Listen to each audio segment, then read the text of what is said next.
Guys अब यहाँ पर देख पा रहे होंगे ये क्लास 10 का सोशल साइंस सामाजिक विज्ञान है। जो फर्स्ट चैप्टर है यूरोप में राष्ट्रवाद यानी कि ऑब्जेक्टिव टाइप क्वेश्चन, ठीक है, यानी कि एमसीक्यू क्वेश्चंस यानी कि मल्टीपल चॉइस क्वेश्चंस है जो आपको करना है। और ये चैप्टर नंबर फर्स्ट से है, ठीक है।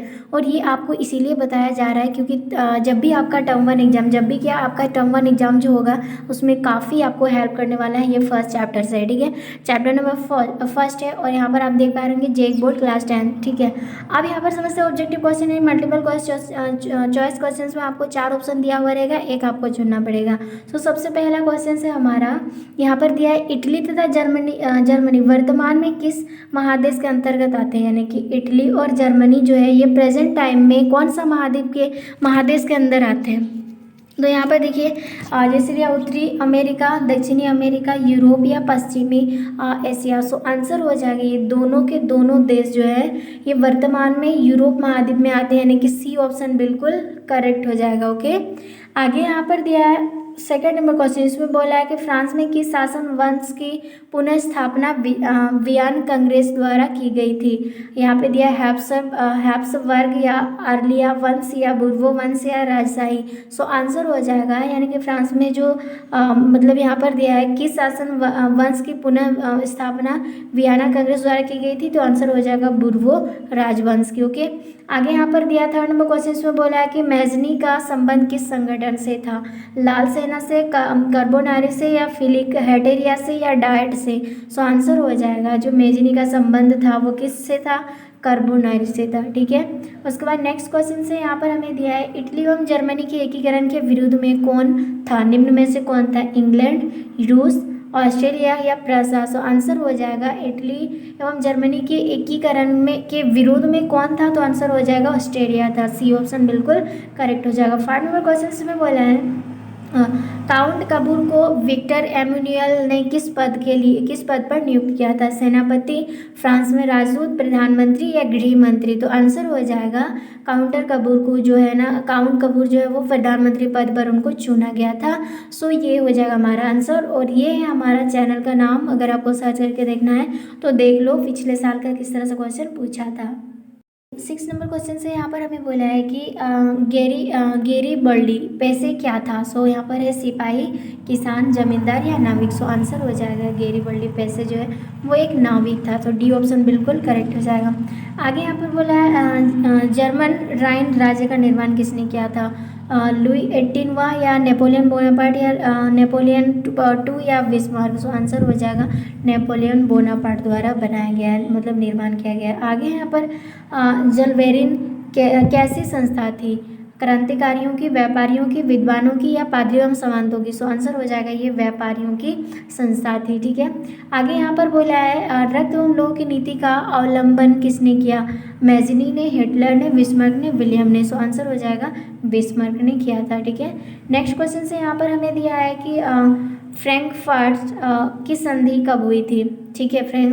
मतलब कि फ्रैंकफर्ट की संधि जो है ये कब हुआ था, 1864 को या 1866 को या 1870 को या 1871 को। सो आंसर हो जाएगा फ्रैंकफर्ट की जो संधि है वो 1871 ईस्वी को हुआ था, डी ऑप्शन बिल्कुल करेक्ट हो जाएगा। 11 नंबर क्वेश्चन है नक्सल की क्रांति कब हुई थी, 1820, 1821, 1822 या 1823। सो हमारा आंसर हो जाएगा 1821 ईस्वी को हुआ था, ठीक है। नेक्स्ट क्वेश्चन से यहाँ पर हमें दिया है चार्टिस्ट आंदोलन कहाँ हुआ, फ्रांस में, ऑस्ट्रेलिया में, हंगरी में या इंग्लैंड में। सो हमारा आंसर हो जाएगा इंग्लैंड के अंदर हुआ था, 12 का डी ऑप्शन बिल्कुल सटीक आंसर हो जाएगा। 13 नंबर है यहाँ पर हमें बोला यूनान को एक स्वतंत्र राष्ट्र घोषित किया गया था कब, 1835 को, 1832 को, 1842 को या 1830 को। सो आंसर हो जाएगा यूनान को जो एक स्वतंत्र राष्ट्र घोषित किया गया था वो 1832 ईस्वी को किया गया था। नेक्स्ट क्वेश्चन से इसमें हमें बोला है कि 14 नंबर 14 नंबर्स में क्या बोला, कार्बोनारी संगठन किस वर्ष हुई थी, ठीक है। कार्बोनारी की संगठन जो है ये कौन सी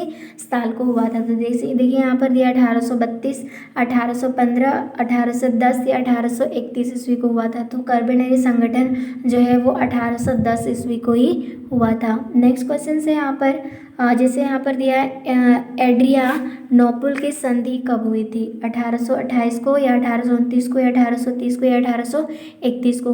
तो इसका संधि जो है ये 1829 ईस्वी को हुआ था, यानी 15 का बिल्कुल बी ऑप्शन करेक्ट हो जाएगा। नेक्स्ट क्वेश्चन है एड्रियानोपुल की संधि किन दो देशों के बीच हुई थी? तुर्की और रूस, या यूनान और पोलैंड, या तुर्की और हंगरी, या हंगरी और पोलैंड। सो आंसर हो जाएगा कि ये तुर्की और रूस की संधि इन दोनों के बीच हुआ था, ये दोनों देश, ठीक है, यानी ऑप्शन ए तुर्की और रूस होगा। आगे यहाँ पर बोला है सेडोन का युद्ध किन के बीच हुआ था? प्रसा और ब्रिटेन, या ब्रिटेन और फ्रांस, या फ्रांस और प्रसा, या प्रसा और रूस। सो यहाँ पर आंसर हो जाएगा, ठीक है।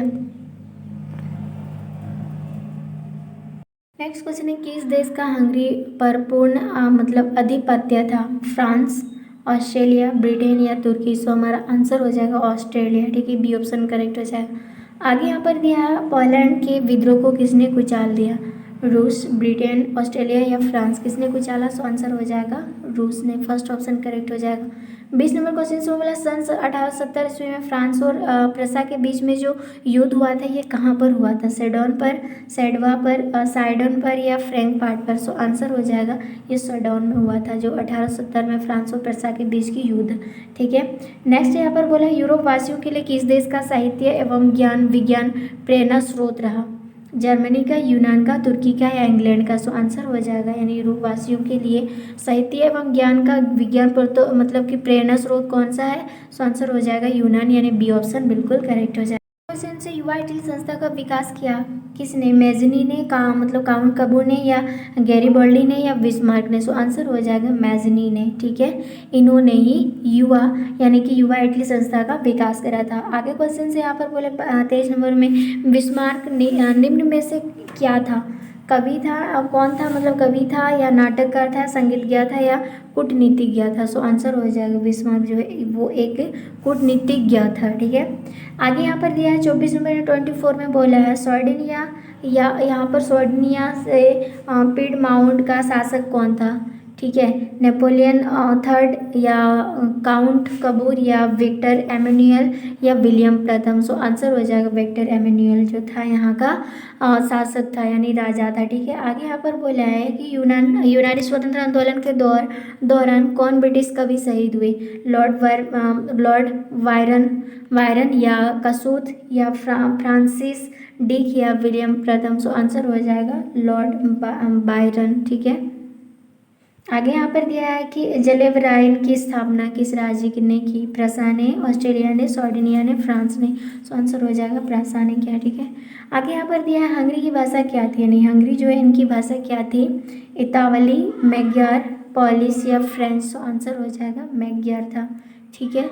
आगे यहाँ पर देखेंगे क्वेश्चन 28 में बोला यूनान के स्वतंत्रता संग्राम में किसकी पराजय हुई? रूस की, तुर्की की, यूनान की, या फ्रांस की। तो किसकी पराजय हुई थी? तुर्की की, यानी हार हुई थी, ठीक है। आगे यहाँ पर है 29 में बोला मरियन किस देश के राष्ट्रवाद के प्रतीक थी? फ्रांस की, रूस की, इटली की, या जर्मनी की। सो आंसर हो जाएगा ये फ्रांस की राष्ट्रवाद की प्रतीक थी, यानी फर्स्ट ऑप्शन करेक्ट हो जाएगा फ्रांस, ओके। नेक्स्ट यहाँ पर बोला 30 नंबर क्वेश्चन में बोला यूरोपीय सभ्यता का पालन किससे कहा जाता है? इटली को, फ्रांस को, हंगरी को, या यूनान को। सो आंसर हो जाएगा यूरोपीय सभ्यता का पालन मतलब पालना किसको कहा जाता है? यूनान को, यानी डी ऑप्शन बिल्कुल करेक्ट हो जाएगा 30 का।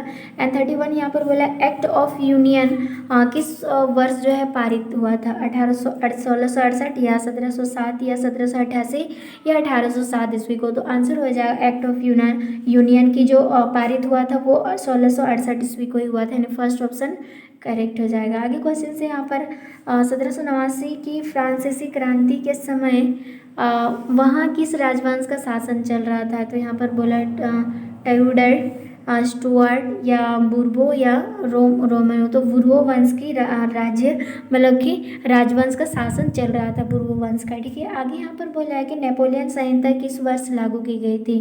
तो यहाँ पर दिया है 1789 को, या 1791, या 1801, या 1804 ईस्वी को। सो नेपोलियन संहिता जो है वो 1804 ईस्वी को ही लागू की गई थी। आगे यहाँ पर क्वेश्चंस बोला है जर्मनी के एकीकरण के लिए बिस्मार्क ने कितने युद्ध किए? 1, 2, 3, या 4। सो आंसर हो जाएगा जो जर्मनी को एकीकरण करने के लिए बिस्मार्क ने यहाँ पर 3 युद्ध उन्होंने करा था, सी ऑप्शन बिल्कुल करेक्ट हो जाएगा। आगे है वियना कांग्रेस में कौन राष्ट्र सम्मिलित नहीं था? ब्रिटेन, रूस, फ्रांस, या जर्मनी। सो आंसर हो जाएगा वियना कांग्रेस में कौन सा राष्ट्र सम्मिलित नहीं था? सो आंसर हो जाएगा जर्मनी, ओके। आगे यहाँ पर दिया है वियना कांग्रेस में पारित संघ की योजना किसने प्रस्तुत की? रूस ने, ब्रिटेन ने, फ्रांस ने, ऑस्ट्रेलिया ने। तो आंसर हो जाएगा यहाँ पर रूस ने। ठीक है। एंड नेक्स्ट क्वेश्चन से यहाँ पर जैसे यहाँ पर हमें 37 नंबर दिया है, यंग इटली की स्थापना यानी कि संस्थापक कौन है? यंग इटली के संस्थापक कौन है? जियोबर्टी, कबूर, मैजिनी या गैरीबल्डी। तो आंसर हो जाएगा मैजिनी। ठीक है। आगे क्वेश्चन यहाँ पर बोला फ्रांस के किस राजा ने कहा था कि अंग्रेजी राजा की भांति शासन करने की अपेक्षा लड़की करना अधिक पसंद करूँगा? तो यहाँ पर किसने कहा था? लुइस 16वां ने, नेपोलियन पापा ने या लुइस नेपोलियन ने या चार्ल्स 10वीं ने। सो आंसर हो जाएगा चार्ल्स 10वीं ने कहा था। आगे यहाँ पर प्रसा का शासक कौन था? नेपोलियन बोनापार्ट, नेपोलियन 3 या विक्टर एमेनुएल या विलियम प्रथम। सो आंसर हो जाएगा विलियम प्रथम था प्रसा का शासक। ठीक है। आगे यहाँ पर बोला है कि यूरोप का मरीज कस कहा जाता था, मतलब किसे कहा जाता था? मतलब यूरोप का मरीज किसे कहा जाता था? रूस को, जर्मनी को, तुर्की को या यूनान को। सो आंसर हो जाएगा तुर्की को कहा जाता है। नेक्स्ट क्वेश्चन से यहाँ पर 14 नंबर में हमें बोला कि नेपोलियन ने जर्मनी में किस संघ की स्थापना की थी? तो जैसे यहाँ पर ए नंबर पर हमें दिख रहा है ए नंबर पर क्या, जैसे यहाँ पर ट्रांसपैरेंट संघ या सेसे लाइपन संघ या राइन संघ या इनमें से कोई नहीं। सो आंसर हो जाएगा राइन संघ की स्थापना करी थी। ठीक है। आगे यहाँ पर दिया है कि संधि द्वारा स्वतंत्र यूनान राष्ट्र की स्थापना हुई थी? विनायक की संधि, वेना की संधि द्वारा या यहाँ पर दिया है तुनिया के संधि द्वारा या प्राग के संधि द्वारा या एंड्रिया नोपुल के संधि द्वारा। सो आंसर हो जाएगा एंड्रिया नोपुल के संधि द्वारा मतलब स्वतंत्र यूनान राष्ट्र की स्थापना की गई थी। आगे यहाँ पर बोला है यंग यूरोप की स्थापना किसने करा था? कबूर ने, मैजनी ने, बिस्मार्क ने, गैरीबल्डी ने। तो आंसर हो जाएगा यंग यूरोप की स्थापना जो है किसने किया था? मैजनी ने। ठीक है। एंड नेक्स्ट क्वेश्चन से यहाँ पर हमें बोला है कि गुलेफ आंदोलन कहाँ हुआ था? इटली में, जर्मनी में, फ्रांस में या ब्रिटेन में। सो आंसर हो जाएगा गुलेफ की आंदोलन जो है इटली में हुआ था। ठीक है। आगे यहाँ पर बोला मैटरनिक कौन था? तो यहाँ पर दिया है ऑस्ट्रेलिया का चांसलर या प्रसा का चांसलर या फ्रांस का सम्राट या रूस का जोर। तो आंसर हो जाएगा ऑस्ट्रेलिया का चांसलर मतलब मैटरनिक था। ठीक है। नेक्स्ट क्वेश्चन यहाँ पर दिया है 46 नंबर से बोला कर्बोनारी की स्थापना किस वर्ष हुई थी? तो यहाँ पर जैसे ऑप्शन में दिया है 1810, 1815, 1830 या 1848। तो आंसर हो जाएगा 1810 को ही स्थापना की गई थी। आगे यहाँ पर दिया है 1830 की क्रांति के बाद फ्रांस में किस प्रकार का शासन स्थापित हुआ? निरंकुश राजतंत्र या संघीय शासन व्यवस्था, गणराज्य या संवैधानिक राजतंत्र। तो आंसर हो जाएगा निरंकुश राजतंत्र, यानी अपने मनमानी तरीके से चलाते थे। नेक्स्ट है लाल कुर्ती नमक संस्था का गठन किसने किया था? बिस्मार्क ने, कबूर ने, मैजनी ने या गैरीबल्डी ने। सो आंसर हो जाएगा गैरीबल्डी ने करा था। नेक्स्ट यहाँ पर 49 इसमें बोला राष्ट्रवाद की अवधारणा का जन्म किस घटना से माना जाता है? जैसे यहाँ पर दिया पूर्णा जागरण से या धर्म सुधार आंदोलन से या गोरापूर्ण क्रांति से या फ्रांस की क्रांति से। तो आंसर हो जाएगा पुनर्जागरण के क्रांति से। ठीक है। आगे यहाँ पर दिया है रक्त और लौह की नीति किसने अपनाई? बिस्मार्क ने या फ्रेडरिक विलियम चतुर्थ ने या विलियम प्रथम ने या गैरीबल्डी ने। सो आंसर हो जाएगा बिस्मार्क ने अपनाई थी। ठीक है, इस नीति को। आगे यहाँ पर दिया है किस युद्ध के बाद जर्मनी का एकीकरण पूरा हुआ था? तो यहाँ पर दिया जैसे क्रीमिया का युद्ध या सेडवा का युद्ध या प्रासाडेनमार्क का युद्ध या सैडोन का युद्ध। सो आंसर हो जाएगा सैडोन का युद्ध के मतलब कारण ही जो जर्मनी है वो एकीकरण का पूरा कंप्लीट हो चुका था। आगे किस संधि द्वारा जर्मनी का एकीकरण पूरा हुआ? डेनमार्क की संधि द्वारा या गैस्टिन की संधि द्वारा या प्राग की संधि द्वारा या फ्रैंकफर्ट की संधि द्वारा। सो आंसर हो जाएगा फ्रैंकफर्ट की संधि द्वारा ही मतलब पूरा हो गया था। ठीक है। आगे यहाँ पर बोला जर्मनी में इटली के एकीकरण के समय फ्रांस का शासक कौन था? नेपोलियन बोनापार्ट, नेपोलियन थर्ड या विक्टर एमेनुएल या विलियम प्रथम। सो आंसर हो जाएगा यहाँ पर नेपोलियन मतलब तृतीय होगा यानी थर्ड होगा। ठीक है। सो गाइज यहाँ पर जो है फर्स्ट चैप्टर यानी कि यूरोप में राष्ट्रवाद से हमने मतलब 53 क्वेश्चन जो है ऑब्जेक्टिव क्वेश्चन जो MCQ क्वेश्चन जो आपके टर्म 1 में आपसे क्वेश्चन पूछा जा सकता है। इसी तरह का चैप्टर वाइज MCQ पाना है या उसका डिटेल क्वेश्चन पाना है तो चैनल को जरूर सब्सक्राइब करना और लाइक करना शेयर करना ना भूलिएगा।